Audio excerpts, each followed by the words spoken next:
Welcome to Mindfulness for Building Resilience with the Director of UC Center for Integrative Health and Wellness. My name is Russell Best, Executive Director of Alumni and Donor Experience Constituent Engagement for the Alumni Association at the University of Cincinnati. Thank you very much for joining us today. A few housekeeping items here before we get started with our program. This is being recorded. Participants are muted and your video has been disabled. It may appear that you are the only participant along with the panelists, but trust me, we have plenty of people tuned in here. If you just joined, please note that the audio can take a couple of minutes to connect. When we begin the Q&A portion, and if you are prompted to enter a response into the chat box during the program, you should be able to activate that on your Cisco WebEx toolbar.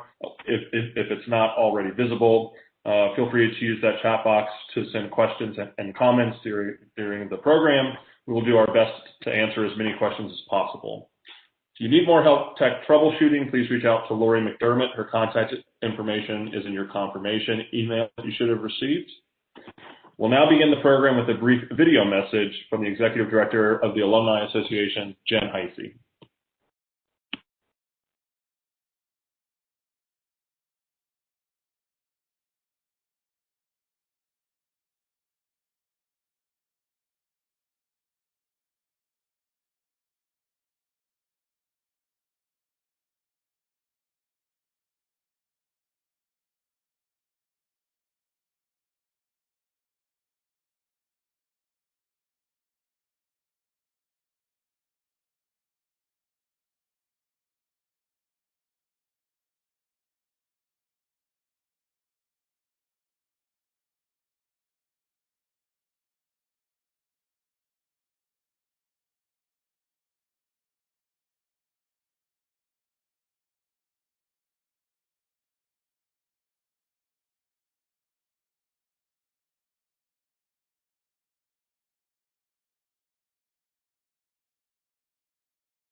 And I'm now pleased to introduce our trusted moderator, Dr. Christopher Lewis, UC's Vice Provost for Academic Programs. Chris, the virtual floor is yours. Thank you, Russell, and thanks to all our team behind the scenes getting us all ready today. And welcome to all the Bearcat alumni. I'm so excited to introduce to you our speaker today. She is not just a valued member of our faculty and of our team at the University of Cincinnati, but she's also been a friend for many, many years. She has a national reputation, and I'm just so excited that she was willing to give her time today to walk us through some mindfulness and well-being exercises and information. It's something I've been looking forward to all week because it's been quite a stressful week for me and my team. So I'm delighted to introduce to you Dr. Shawn Cotton, who is a licensed clinical psychologist. She's the founding director of the UC Center for Integrative Health and Wellness, as well as a UC Health Integrative Medicine physician specialist, and was recently named the Turner Farm Foundation Endowed Chair. A professor in the departments of Family and Community Medicine and in Pediatrics, Dr. Cotton has an active research lab with ongoing clinical studies focusing primarily on mindfulness-based interventions and integrative medicine practice-based research. In 2007, she was awarded a K-23 Career Development Award by the NIH, the National Institutes of Health, big time, to examine the role of spiritual coping and health-related quality of life in adolescents with a chronic illness. She's a former board member of the Academic Consortium of Integrative Medicine and Health. She's often invited to speak with community organizations, businesses, healthcare audiences, and academics about mind-body medicine for stress reduction and preventive and wellness-based approaches to healthcare. I think in the time frame that we are currently in our country and in our world, This is probably one of the most important topics that we could have shared with you today. So to have our own expert here to talk about something that is probably affecting us all in one way or another, and I can certainly vouch for our 47,000 plus students, it's affecting them as well. I'm just delighted again to introduce to you all Dr. Sean Cotton. Dr. Cotton, thanks so much for joining us. Take it away. Dr. Lewis, thank you so much for that very kind introduction. I appreciate you being here with us. And thank you to the Alumni Association, UC Health, for the opportunity to be with you all. This is really one of my favorite things to do. We do a lot of things all day long, but this is probably my most favorite, and so it's really an honor to be with you all. So I'm hoping people can see my slides here. Again, as Dr. Lewis said, we are in unprecedented times, and so to be talking about wellness and well-being and how we take care of ourselves, our communities, each other, it's always a good time, but these are really unprecedented times that we are in. So before our global pandemic hit us, when I used to present, this still stands. The World Health Organization has deemed stress the health epidemic of the 21st century. We'll see what they say next, clearly. And you might think stress, yeah, so people are stressed and the world can get stressed, but if you think about the relationship between stress and all of our other chronic diseases, we know stress is related to obesity, hypertension. We know stress is related to cardiovascular disease, to cancer, to pain, chronic pain, depression. So really the underlying issues of stress impact so many and very, very broadly. And then as Dr. Lewis said, then hit 2020. I think this is an interesting cover from Time magazine, the worst year ever. I don't think any of us want to go back to 2020. Frankly, I am a CPS mom of 3 kids. I have 3 teenagers that I'm still in school upstairs while I'm working downstairs. But you add our global pandemic, and then you add the political, social, racial unrest and divide in our country, and even into early 2021. And so, again, thinking about resilience, and I tried to think of an image, what has it felt like? And I would welcome images from any of you after this, but this was an image that struck me, and so I don't know if anybody else feels like this, but it's just been a storm. It has been constant and unrelenting, and so how do we think about wellness and well-being within the context of a storm and stress of which we can't make it go away, but we have to learn to manage as best as we can and support each other. So it's within that framework that, again, delighted to be here to talk a little bit about building resilience. And what is resilience? I'm a psychologist by training. This is the term that people have probably heard before. The American Psychological Association talks about resilience as the process of adapting well in the face of adversity, trauma, or tragedy. We know those people that bounce back, a little bit more readily than others.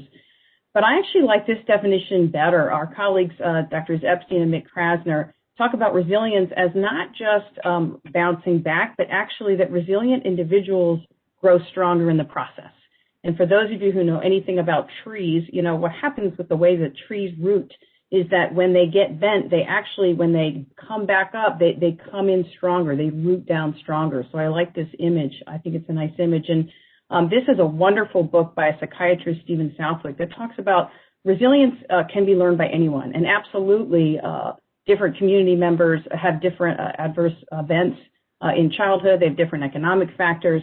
But within that context, and actually he researched people with high levels of trauma and stress, and at the end of the book, which is worth the read, said, you know what, we can all learn some tools. It's not, you're not either resilient or you're not, you are or you are not. So everything we do at the Center for Integrative Health and Wellness, which is based out of the College of Medicine and really has campus-wide activities now, is founded on the principles that you see here, which is that what we eat and what we choose to serve our children in our schools and our communities, how we move or don't move, how we manage stress, and how we connect with the world around us, spiritually, socially, nature. This is all based in science, a hard science, but this is the foundation of health and wellness. Again, as we think about this series in particular, we're going to focus primarily on stress, and we're going to talk about a specific technique and tool that might be useful, but knowing that managing our stress is clearly related to all of these aspects of our wellness. So if we drill down a little bit, we're going to talk about mind-body medicine. Again, knowing that all of these things keep us well, but what is mind-body medicine? of which mindfulness is a component. So mind-body medicine, it's not new. It's thousands of years old. It really is, it's capitalizing on the fact that our mind, our body, and our spirit are all connected.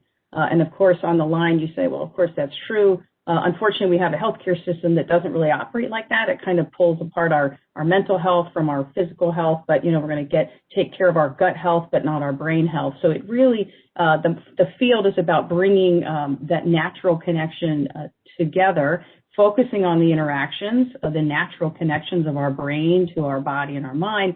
And in fact, it's now the most widely used sort of integrated medicine practice in U.S. adults.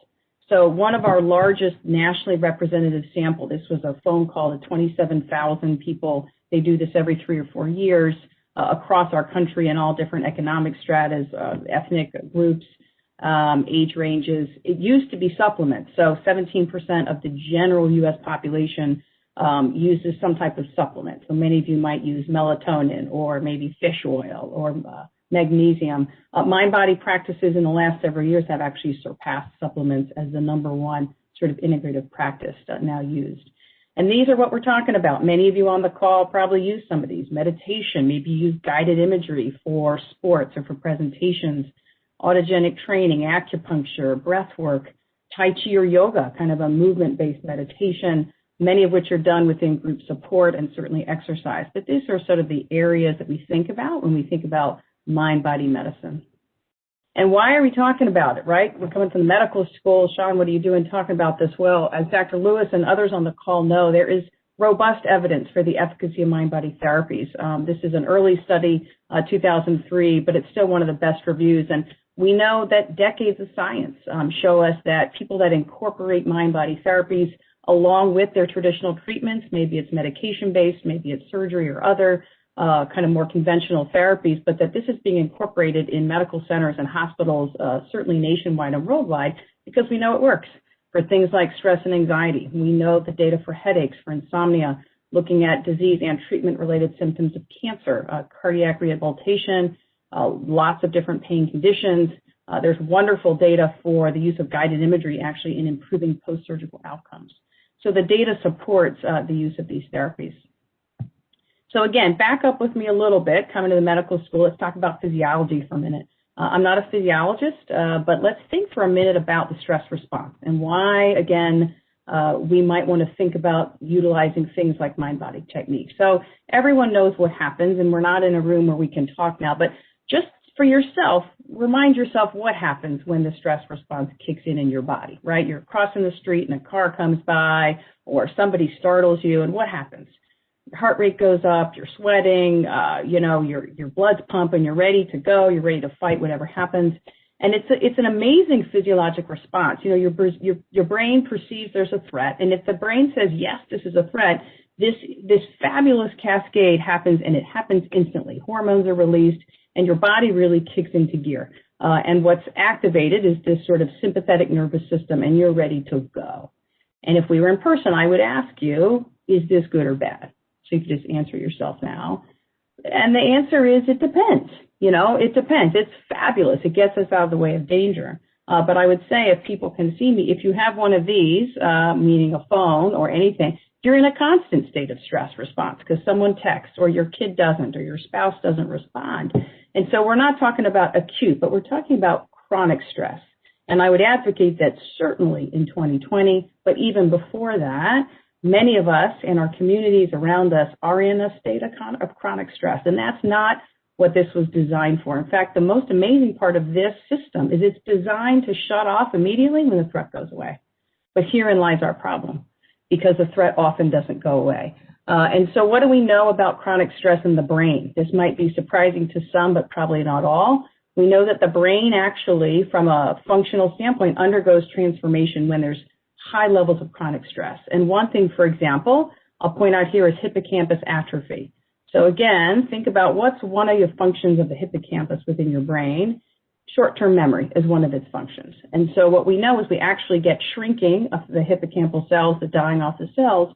We have problems with short-term memory. We have problems with novel stressors. We can't remember things as easily as we've been able to before. Certainly when we're in chronic stress, reduced quality of life, difficulty with relationship performance, Again, very different from acute stress. And Dr. Bode, our former dean, once said to me, Sean, you can't stand up in front of medical students and tell them all stress is bad. And I've listened to him. He's right. Stress got me, ready for today, got me organized, got my house quieted down. But it's the chronic stress that we're talking about. And I'll give you one more slide because I think this is fascinating. This is a study published in JAMA in 1999. Chronic stress is, in fact, linked to mortality. This was a study of, you'll see, 392 caregivers and then 427 non-caregivers. So they compared those people that were caring for a loved one with a severe chronic illness as compared to those people who were not. They followed them for 4.5 years. They looked at level of spouse disability, and they looked at the distress on the caregiver. And what they found was that those people, that being a caregiver was an independent risk fast for mortality. And let me show you what that means.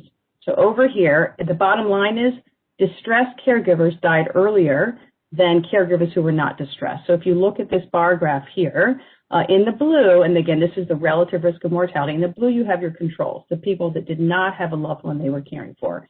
And then in the purple, you'll see caregivers that were not distressed. And look at this green bar. What this tells us, if you look over to what's called your odds ratio on the left, distressed caregivers were 1.6 times more likely to die earlier than their caregiver partners who were not stressed. Distressed caregivers died early. So in fact, chronic stress, this is one of many very good studies, is in fact also linked to mortality. So let's move into some of the good things about what we can do. This is my personal favorite slide. It's actually by one of our UC College of Medicine alum, Dr. Adi Hermati, who is one of our mentors and advisors now for the center. He's at Georgetown. He's a physiologist by training. And this is his slide, which I love. So this is what happens. Stress hormone, right? Stress kicks in for you. Your hormone kicks up, and then it settles back down. That's what we want, correct? That's the acute stress response that we want. But what happens when, the first stress hasn't quite gone away and you're driving in or you've gotten to your desk and you get a text and there's something urgent at home that you can't address? And then what happens? You get an email and there's something else that you can't address. And you've lost your ability to kind of bounce back or be resilient. It's as if I said to you, walk up 4 flights of stairs, right, to my friend Carrie Hayden, who's probably with us this evening. Walk up. And then I said to Carrie, hey, Carrie, now put 2 25-pound weights in each of your hands and walk up 4 flights of stairs. She's not going to be able to do it quite as well, even though she exercises all the time, because she's not been able to recoup. So what we want is this. How do we, and this could be by 9 o'clock in the morning. You've had 3 stressors and you've not been able to come back yet. So this is the invitation that I ask us to think about today, which is what can help us return to baseline. And by baseline, I mean physiologically. How do we get out of fight or flight, out of chronic stress, and bring ourselves back where what's called our parasympathetic nervous system, that part of our nervous system that's responsible for rest, relaxation, digestion, breathing. How do we get down to that multiple times throughout our day? And again, the answer is going to be very different for all of us. It's not going to be the same. But my hope is this evening we can at least talk a little bit about and practically talk about how might we use mind-body techniques. Again, for you, it might be exercise. It might be sleep. It might be texting your partner or a friend or going for a walk. But we're going to talk today about the use of mind-body techniques in terms of reducing stress, returning to baseline, and building resilience. And in fact, when we think about the mind-body techniques, and I showed you earlier some of the data, this is basically what they do and why they work. So years ago, we used to think, and by years I mean several decades, we used to think the autonomic nervous system just did whatever it wanted and that we didn't have control over it. And then Herbert Benson from UMass here in 1975 started talking about the relaxation response. And he said, you know what? We can actually physically induce the relaxation response, the opposite of fight or flight. And if we can do that, we get decreases in blood pressure, decrease in physical muscle tension, improved sleep, strengthens immune system. This was kind of I would say the beginnings of, we can use some of these mind-body techniques to, in fact, kind of counteract that fight or flight response. And this is basically the core to what all of your mind-body practices are going to do. So we have a limited time this evening, so we're going to actually just talk about 2 and actually practice 2 together. Those of you who've heard me talk know that I like to actually practice together, even though we can't be physically in the same space. But one is breath work and the other is mindfulness meditation. The reason I want to introduce both of these tonight is they're both free. They're accessible to you anytime. They're accessible to anybody, anytime. So there's no, you can either pay for acupuncture or you can't. These are internal, accessible, very simple. And so I kind of want to walk through a couple ideas and try some of these here together. So first is breath work. And again, much of the data actually on mind-body techniques, a lot of researchers are saying, well, at the end of the day, is it just because we're breathing well? We're breathing during yoga. We're breathing well when we're taking long walks. We're breathing during yoga. But again, think for yourself when you're stressed. And I know this is kind of a funny looking picture here, but what's your breathing like when you're stressed or when someone near you is stressed? It's faster, it's more irregular, it's kind of noticeable, and it's up here, right? Where is it? It's up here. It's up in our chest, it's up on our shoulders, and it's kind of noticeable when someone is breathing agitated. Think about, again, anybody in your life, maybe it's patients you care for, you can see when someone is labored and stressed. And so one simple thing that we can do is kind of paced and pattern breathing. There's lots of different ways we can regulate our breath and, again, down-regulate our nervous system. And by simply increasing the length of your inhalations and the length of your exhalations, it capitalizes on this mind-body connection. It capitalizes on this connection between our nervous system and our breath, and we can actually decrease things like anxiety, anger, stress. Again, it's not a fix-all for everything, and certainly many people are going to need therapy, they're going to need medication, but the simple thing that you can do to actually impact these states quickly is to change your breathing. So we're going to actually try two here together, and again, I invite you wherever you are. I don't know, some of you are probably in a room with others, but I invite you to try and just focus here and try these today. And if you're also someone who does this all the time, it's okay. Enjoy it and just see how it feels for you this evening. Try and utilize what we call beginner's mind with mindfulness, which is, let me try this as if it's the first time I've ever done it. So diaphragmatic breathing, and I like the image here because it shows you, if you want to put your right hand on your belly, and if it's comfortable to put your left hand on your chest. If it's not comfortable, it's fine. You don't have to. Keep your hands wherever is comfortable for you. But diaphragmatic breathing is basically yogic breathing or deep belly breathing, tripartite breathing it's called. It's all the same thing. What it means is when you breathe normally, just kind of take a regular breath right now. Oftentimes, your shoulders go up and we're breathing in our chest. In diaphragmatic breathing, when you take a deep breath in, you're going to actually almost imagine a balloon, which is why I have a picture here. Imagine that you're filling up a balloon into your belly. And so as you breathe, you're going to fill that balloon, and in fact, your right hand is going to push out. And then your breath will come up to your chest, and then you'll exhale down. So again, if you want to go ahead and try and take a deep inhalation and see if on the inhalation, you can do it fairly slowly and see if you can actually move your right hand out. And if you need a visual, imagine that there's a balloon filling in your belly. And again, we'll just take 30 seconds and just try this on your own. Try and just fill your belly, maybe on the count of 1, 2, 3, up into your chest, and then exhaling 3, 2, 1. And for some people, it feels very awkward. What we know is that this is almost an instant way. Nobody knows you're doing it. You're in a meeting, you're in the grocery store line, and no one can see this. And it will instantly help to kind of settle your system down. The other one that I like a lot, which is really easy to learn, very easy to teach children, patients, it's easy to remember ourselves, is called inhale, double exhale. And so what we also know is that simply by exhaling twice as long as we're inhaling, it sends a message to our brain that the emergency is over. It kind of gets us out of emergency breath. So you could try inhaling, for example, let's say to the count of 1, exhale to the count of 2. Or you could inhale to the count of 2, 1, 2, and you would exhale to 1, 2, 3, 4. So pick whatever is comfortable for you, either inhaling 1, exhaling 2. You could do it 2, 4, 3, 6, and just try it for a few minutes on your own.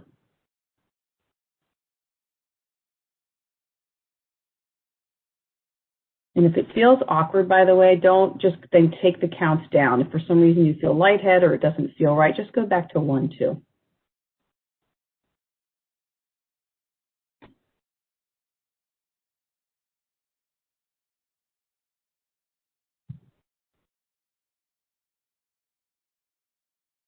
Again, simple breathing exercise. So the one is diaphragmatic breathing, the other is inhale, double exhale, and these can all be done in combination with a mindfulness meditation that we're going to practice here. But I just invite you to think about breath work as a very simple, very free, very accessible tool that you have with you all the time that we know has lots of data about reducing the fight or flight response, kicking in relaxation, and being able to at least calm the quiet for a few moments. So we're going to pivot a little bit to mindfulness. Some of you might recognize Congressman Tim Ryan here on the left. Again, some of these other covers here. I feel like mindfulness has just become this buzzword, right? What is it? Why is it good for us? Yeah, how do we do mindfulness? And so I might just invite us again to think about why we might need it, which is that we're always on and we're always multitasking. And in fact, one of the benefits of mindfulness is we encourage people to really learn and retrain their brains to single task, because we know that when we single task, we do one thing, we actually do it much more effectively. We do it in a shorter amount of time. I know it doesn't seem like that. We're taught to kind of do 4 things at once, but single tasking, and again, we're sort of always on and always connected. So how do we unplug? How do we recharge throughout our day, given how stressful days are? So what is mindfulness? You've probably heard of a lot of definitions, or if this is new for some of you, this is John Kabat-Zinn. He's the definition, and he's the guy that I like to quote from UMass Medical Center probably several decades ago. He was really the one responsible for bringing mindfulness into kind of the secular world and kind of the medical centers. What happened was he was at UMass, and at some point he was running these kind of mindfulness-based stress reduction groups, and people with, it was actually patients with chronic pain that didn't have any other options, weren't getting better, found him and started going. So his colleagues started sending patients to him saying, I don't know what you're doing, but it's working. And now we have decades of science. But let's use John's definition here. So it's nothing swanky. This is not something that you have to go to Nepal and sit for 6 months. Mindfulness is simply an awareness. It's a focused awareness attention practice. Through paying attention in a particular way on purpose in the present moment. So we're not thinking about the past and we're not thinking about the future. We are here in this moment right now. And the piece that often gets left out in our Western translation is non-judgmentally. So the unfolding of experience moment to moment. I know it's a mouthful, but let me give 3 other words that our colleague Meriden McGraw, who runs our workplace mindfulness, talks about. She talks about mindfulness as having intention, so you're setting an intention that you're really, for example, you're really going to listen to this person that's talking to you. You're going to give them your full attention, and you're going to actually have an open, non-judgmental attitude. We can do this in sort of a mindful listening with people that we love, people around us. And again, mindfulness can be cultivated. It's a practice. We know that there's loads of data that people who actually practice mindfulness consistently have a host of benefit of health outcomes, which I'll share with you. I'll start by saying that mindfulness is in everything. So mindfulness can be cultivated through a meditation, which we're going to do in a few minutes, and that would be called a formal practice. But you can also cultivate mindfulness through a variety of ways. The one I like to highlight is brushing your teeth. And people are going to, on the other end, are probably thinking, what are you talking about, Sean? But brushing your teeth, something that you do all day, right? Think about last time you brushed your teeth. My guess is you weren't just brushing your teeth. You were thinking about something. You might have been, thinking about your day, but you probably weren't really paying attention to the smell of the toothpaste. You probably weren't really paying attention to in the present moment. Think about a shower. Oftentimes we're thinking about lots of stuff in the shower, or when you're walking, you've got your podcast on. And so you can actually cultivate present moment awareness through things that you do all day long. Again, you can practice with a meditation practice, which means then you can also cultivate it with really activities of daily living. And what do we know about mindfulness? Again, I mentioned some of the health outcomes. Why would we bother? Why bother, Sean? Fine. Is it really going to help my stress? Is it really going to help? It actually is. I wouldn't be talking about this so much if the data was not very robust. And people often say, how much? How much, Sean? Do I have to do 5 minutes? Do I have to do?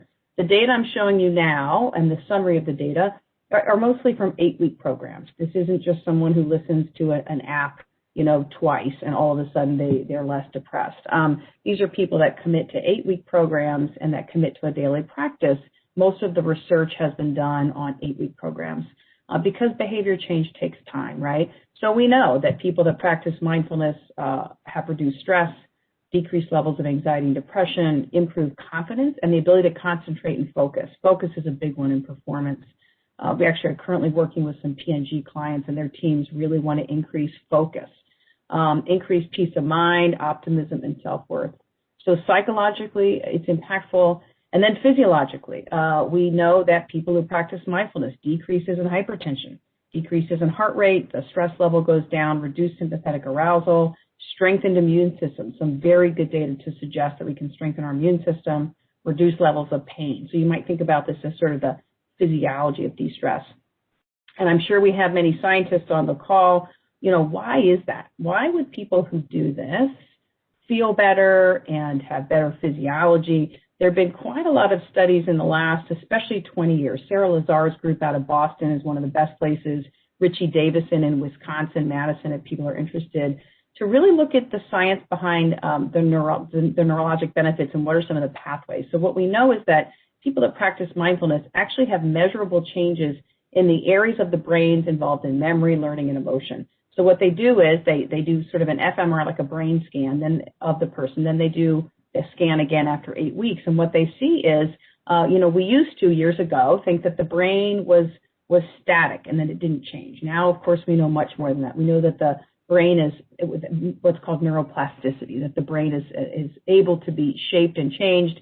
And what we know is that people who have consistent mindfulness practice, we see increases in brain gray matter volume, improved neural connections. So actually the areas between the amygdala and kind of the frontal cortex that people are actually able to, those neural networks are strengthened. It's almost like going to the gym and you're going to strengthen your muscles. Mindfulness actually is almost like an exercise for your brain. We see improved neural connections, which at the end of the day allows people to be less reactive and more responsive. They can regulate their emotions better, enhance pain management, and there is certainly effects. There's a lot of data coming out lately about sort of mindfulness on its impact on aging.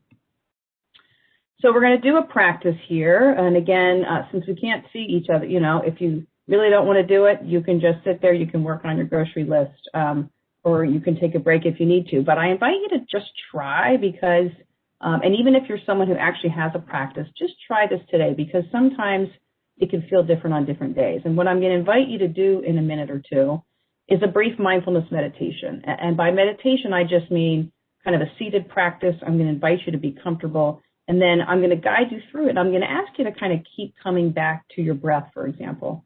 And the concept here, and again, I'm going to ask you to just notice, no judging, no changing. The concept here is that when we're able to focus on just what's happening in the present moment, we can't be anxious about what's coming. We can't be worried about what's happened because we're really here in the present moment. This is a picture here of actually our Mind-Body program, which we've now trained 75 faculty. This was our very first program. These are College of Medicine students at the time. They're probably residents or fellows now. And that's Dr. Keith Wilson, one of our integrated medicine trained physicians at the time who we were practicing this with first-year medical students. So I'm going to invite you for the next few minutes to try this with us. Again, what's most important right now is that you get comfortable. So putting yourself in a comfortable place in your chair or wherever you are. If you're in a place that you can lie down on the floor, feel free, or sometimes you can sit up against sort of the wall with your back on the wall. But what's most important in any meditation practice is that you're comfortable. Put your head and neck and spine aligned and your hands in a place that feel good for you. And if you feel comfortable closing eyes, please do so. And if not, just a soft gaze downward in front. I'll let you know when to open them back up. Sometimes it just helps to minimize distractions. And again, since we're not together, you might be in a place that has either visual or auditory distractions. Utilize that as an opportunity to practice, to keep coming back to my breath, and I invite you to just try this. So again, just settling in for the few moments together. No judgment. There's no right or wrong way to do this. But I'll invite you again as you sit comfortable with your eyes either down or closed to just start to notice what is here for you right now.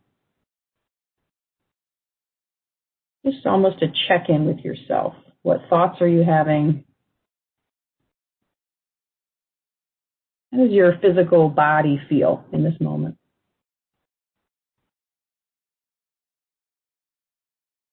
Notice any emotions that are rolling around. Again, nothing to change, nothing to do, no right or wrong. We're just noticing and almost taking an inventory of where you are right now.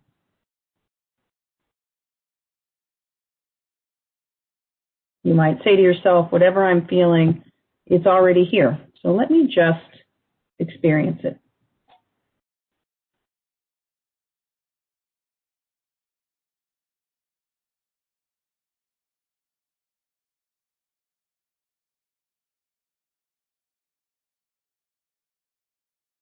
And when your mind starts to wander, which it will because you're human, just gently come back to the present moment and check back in with yourself. What am I experiencing right now?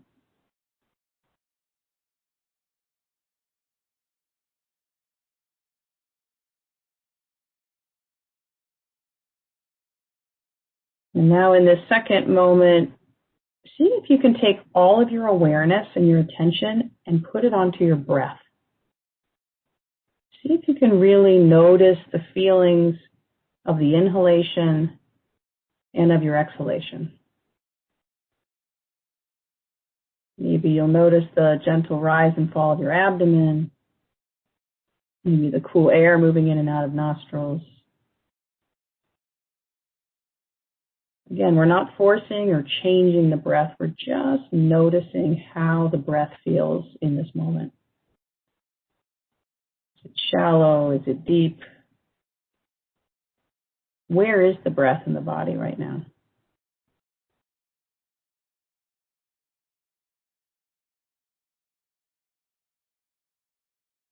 Try and use your breath to anchor yourself in this moment.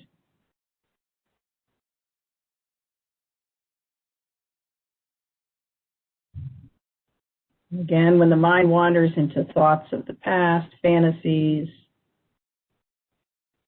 to-do lists, just gently, with no judgment, guide your awareness back onto your breath as best as you can.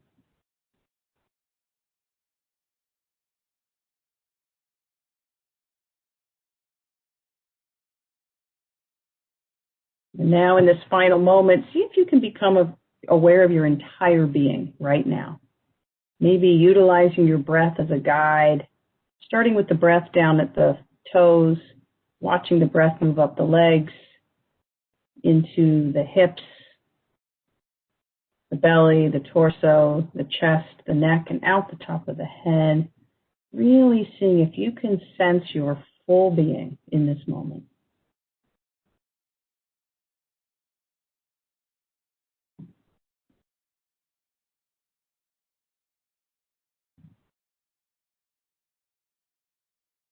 And again, when your mind wanders, just use the breath to gently come back. That is the practice of mindfulness meditation. Coming back to the breath. And then finally, in this space of quiet, maybe thinking about one thing you're grateful for. Maybe it's a person, maybe it's a thing, maybe it's just something. If you can't think of something right now, maybe it's just I'm grateful for my breath.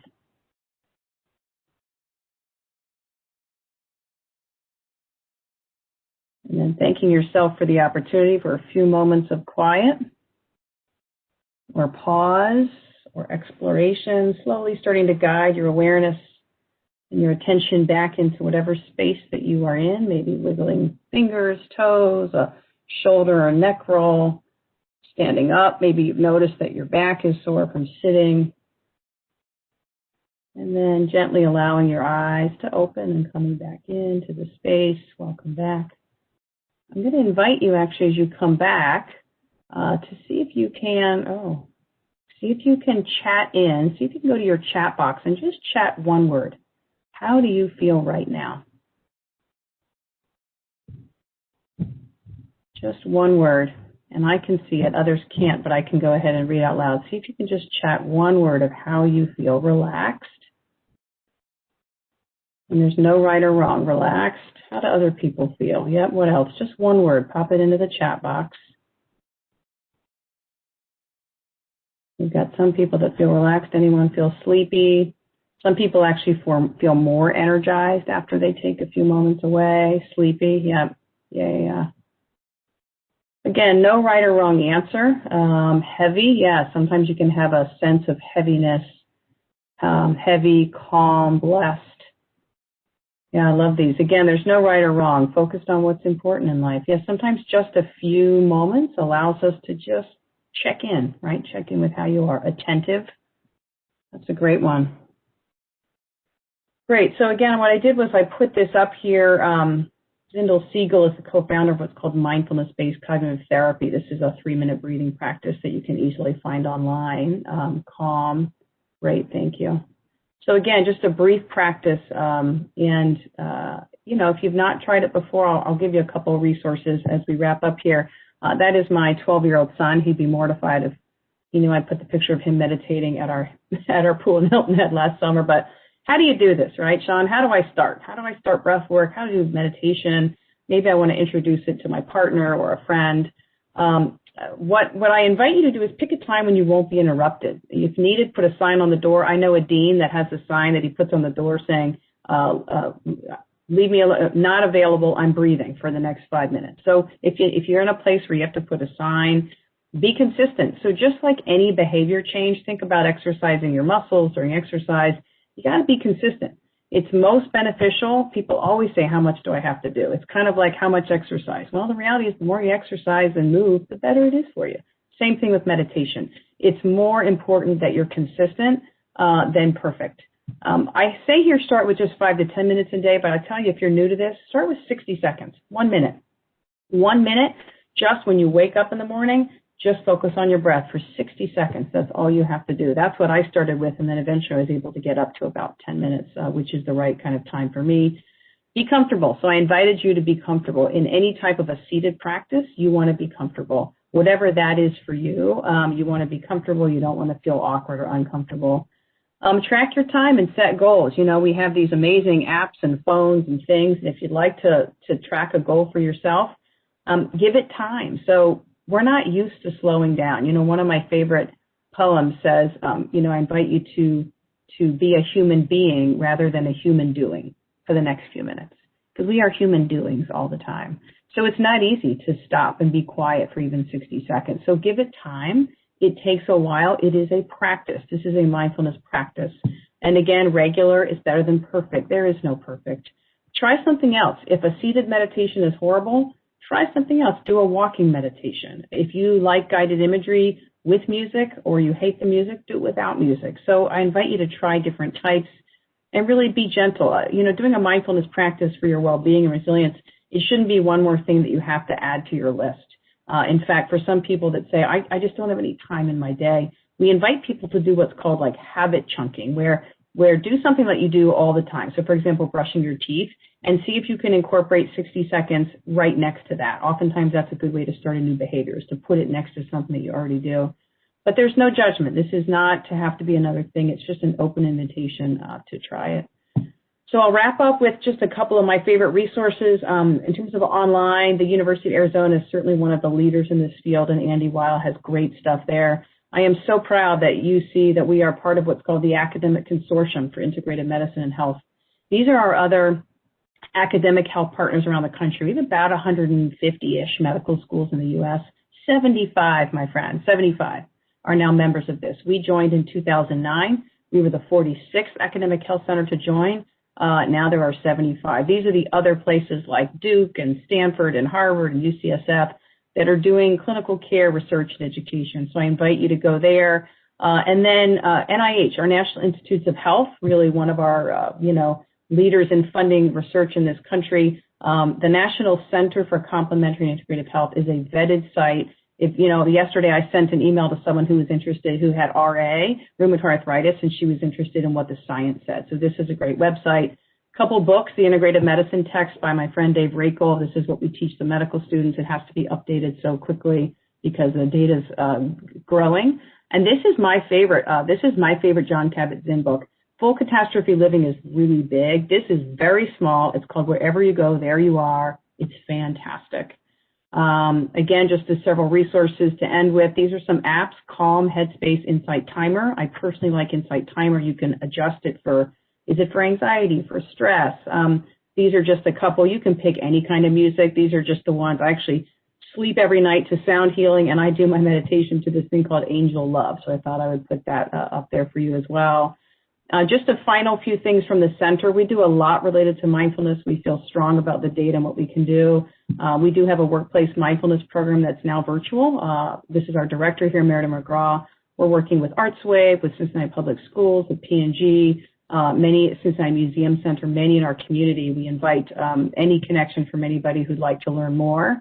John Kabat-Zinn's 8-week program I told you about, we do that at the center now. This is the wonderful Dr. Mira Murthy, a psychologist.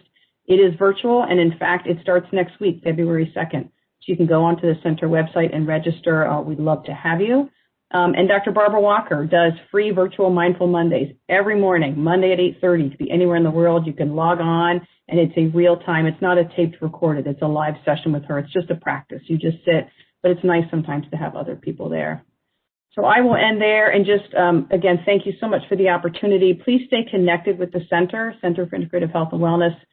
Consider becoming a friend of the center. Sign up for our newsletter, join our programs. We'd love to see you around. So I will pass it back to Dr. Lewis, and thank you again. Bravo, Dr. Cotton. Job well done. Can we please keep the slides up for just a little bit longer so that people can take note of the center's information? Is there a phone number as well, Dr. Cotton? I believe it's 513-558-2310. But because we're not in person a lot now, I just invite you to use my email, or the website should have all of our info. Feel free to just come directly to the website or to email me, and I can contact people. Beautiful, and thank you so much for doing the exercises with the crowd, myself included. I feel very relaxed now. Thank you for providing online resources, other resources, the books, and that sort of thing. And I do encourage our audience to get involved with this center. It is fantastic. It is life-changing, and I think it's a big part of what we're going to be focused on as an institution in the future. So thank you, thank you, thank you. Russell, I can't see any questions from the chat. I think you all may be controlling that, but I certainly welcome the audience to start putting questions in the chat, and we have a few minutes left where we can pick Dr. Cotton's expert brain on any questions that might come from the crowd. Dr. Lewis, I do see one here from Matt who asked, is it somewhat normal to yawn during the breathing exercises? And I would say absolutely. What's funny, though, is sometimes when we do breathing exercise meditation, what we realize, Matt, is that we're tired also. And sometimes we realize, I think I need a nap. I think I need to actually, I've been pushing since 7 o'clock or whatever time, and I really think I need to take a nap. So, yes, it's normal. And oftentimes within a mindfulness practice, we learn, A, what's important, B, what we really need, and that we need to do some self-care.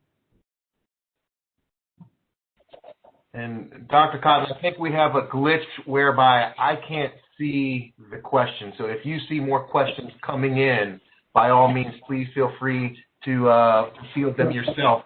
Can you speak a little bit to what you think? I know since we're with the alumni group, that many of them may want a closer inside look on, what's happening on campus. And what our students might be going through and feeling, and how you're applying some of your expertise to our student body. That's a great question, Dr. Lewis. So, stress has always been a major, major issue on our college campuses, and it has only been heightened, as you can imagine.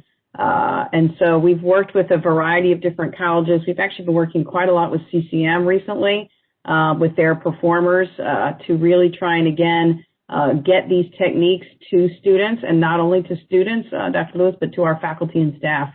Our faculty and staff are the core of who we are and what we do all day long, and we can only serve students and be there for them if we can take care of ourselves. So I would say that we do have this active mind-body program that's now active in 10 of our colleges, and we continue to try and expand that. So we really teach the science and the practices to faculty and staff, who then actually lead groups of 10 students at a time. Then we're creating community, safe places to learn techniques and learn to manage stress. But I would say that, as you have mentioned, it's at an all-time high, and I think anything we can do to prevent and to provide students with tools, which we're very happy to do and we continue to do in combination with the Provost Office and others.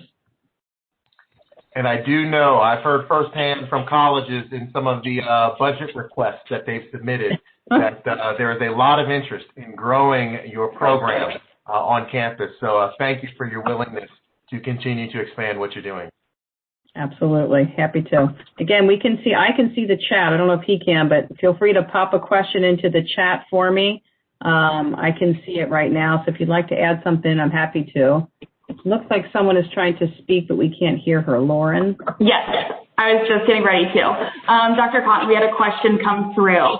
Do you know if there is a critical window of opportunity for mindfulness with respect to the impact on neuroplasticity, age-related? Is there a window of opportunity, Lauren? What's the question? I'm sorry. No, you're fine. Do you know if there is a critical window of opportunities for mindfulness with respect for the impact on neuroplasticity, age-related, for example?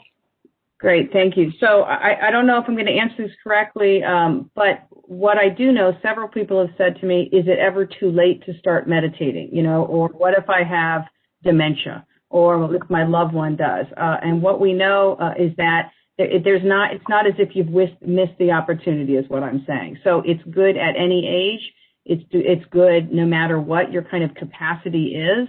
There are very few sort of side effects or things that you should be watching out for. But just like I would say to you, if you asked me that related to exercise, I would say we know that exercise is good and that moving our bodies is healthy for us. I would say that, which is that you've not missed an opportunity. Any time is a good time to start.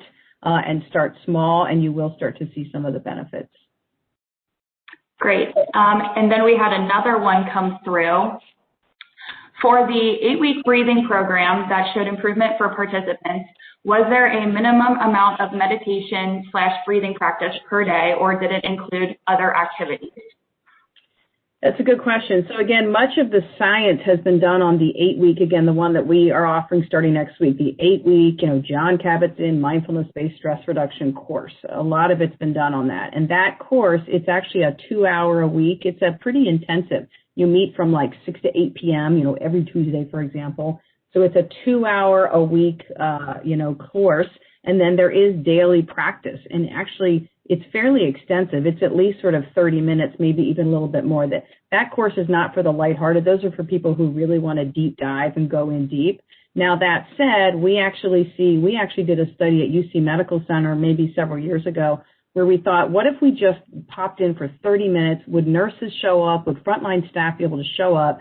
And with 4 sessions, could we impact something like stress and burnout?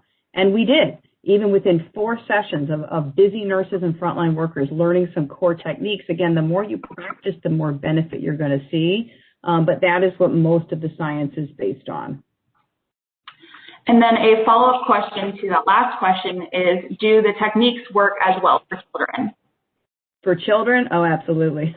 Again, how to get our children to do it is another thing. So I have a 16, a 14, and a 12-year-old, and they're always saying like, oh, Mom, are you going to tell us to meditate again? There's wonderful data out there. I would say one of the best websites is called mindfulschools.org. It has wonderful tips and techniques for teachers, for parents, for guardians, and absolutely, it just means that we shift them, and instead of focusing on, using a small little raisin, we might use an M&M, or we might have kids lay down. So they're all developmentally kind of adapted, but there's wonderful data for utilizing many of our city schools. We work with Stacy Sims. She's incorporated kind of mindful moments into kind of our city schools. I've actually seen some very good data for very high-risk communities where they've instituted kind of mindful moments and actually changed rates of recidivism and attendance and grades just by helping kids have to focus. We can't change always their environments, but just helping them have some inner tools and inner resources. So, yes. And then another question, have you found any specific mindfulness techniques or music that are especially good or to avoid for teenagers? Oh, good or avoid for teens? So as a mom of 3 teenagers, I would say whatever they like. If I tell my kids to go listen to Angel Love, they're going to roll their eyes and they're done, right? But, you know, for example, again, this is my younger one. He's actually 12. He has an app on his little Fitbit, and when he breathes, like a little flower opens up, and then when he exhales, the flower goes down. So for him, the visual. So I would say for teenagers, as with everything, whatever works for them is what you should be using, right? Find something that's relevant to them, that they like. Find a hook for them. Maybe it's not, oh, you need to stop stressing out, but maybe it's, hey, you want to be able to focus a little bit quicker with your basketball game, or you want to be able to get your homework done quickly so you can get outside. Let me teach you something, right? So it's engaging them where they are. And I would say it's really going to depend on the teenager. Dr. Cotton, I can see the chat again now. What measures do you use to determine effectiveness? Of our interventions or what? Correct. I think that's the line of the question. Got it. So we study all these things we do. So, for example, the Mind Body program I've told you about, we look at things in medical students, CCM students, and others. We look at perceived stress. Again, I'm a researcher by design, so we look at perceived stress. We look at resilience with what's called the Brief Resilience Index. We often measure mindfulness with a really wonderful, it's called a 5-facet mindfulness questionnaire, which can drill down with us. We'll look at things like burnout with the Maslach burnout inventory with some certainly of our populations. And so it depends, but, you know, when we work in schools, when we work with P&G, you know, some of our corporate clients, we're looking at things like stress, burnout, mindfulness, resilience, but we're always using kind of valid scientific tools that we know have evidence so we can say, yes, it works, and we're following the science to show it.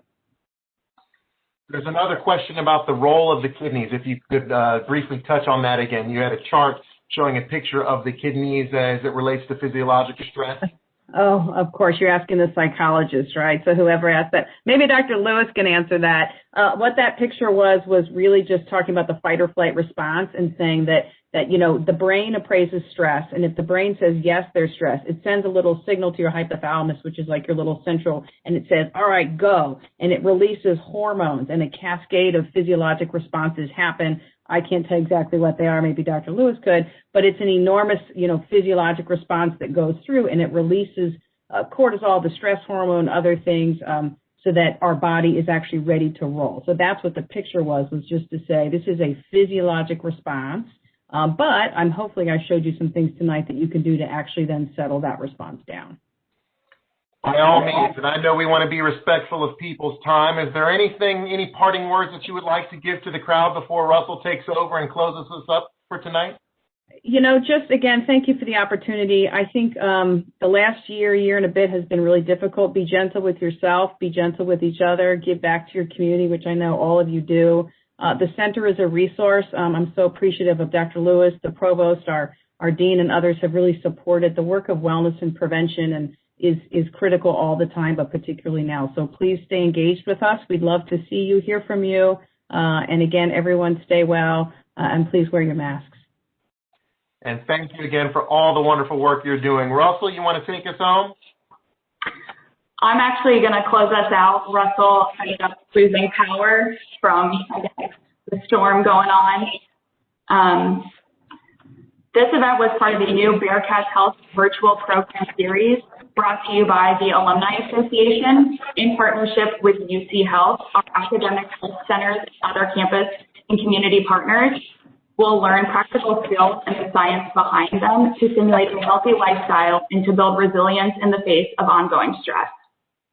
Be sure to keep an eye out for a post-event email within the next couple of days with a recording of this program and a link to the Bearcats Health website to learn more about our upcoming virtual health programs. We'd also like to share the Alumni Association's new online platform where UC alumni students, faculty, and staff can network, mentor, and grow professionally, Bearcats Connect. This platform is free to everyone in the UC family, and Bearcats Connect efficiently enables its users to connect with alumni in particular fields and industries, engage with current students in search of career insight and connections, and find new work opportunities and career paths with the assistance of fellow Bearcats. Sign up for Bearcats Connect at alumniconnect.uc.edu. And This is one of our upcoming virtual health programs, which will be held on Tuesday, February 23rd, Pain and Prejudice, Inequity in the Opioid Epidemic. So be on the lookout for that. Again, thank you, Dr. Cotton, and thank you for all of our participants tuning in, and thank you to Dr. Lewis for moderating another one of our Bearcats Health programs. This concludes today's program.